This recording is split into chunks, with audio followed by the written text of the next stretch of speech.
किताब मुकद्दस में से 61वें ज़बूर की तिलावत। ऐ खुदा मेरी फरियाद सुन, मेरी दुआ पर तवज्जो कर। मैं अपनी अफसरदा दिली में ज़मीन की इंतहा से तुझे पुकारूंगा। तू मुझे उस चट्टान पर ले चल जो मुझसे ऊंची है, क्योंकि तू मेरी पनाह रहा है और दुश्मन से बचने के लिए ऊंचा बुर्ज।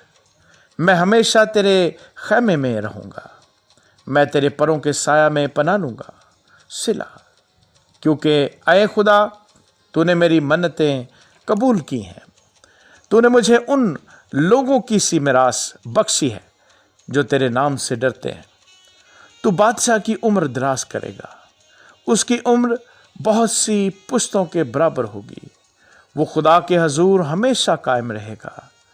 तू शफकत और सच्चाई को उसकी हिफाजत के लिए मुहैया कर। यूँ मैं हमेशा तेरी मदद करूँगा ताकि रोज़ाना अपनी मन्नतें पूरी करूँ। आमीन।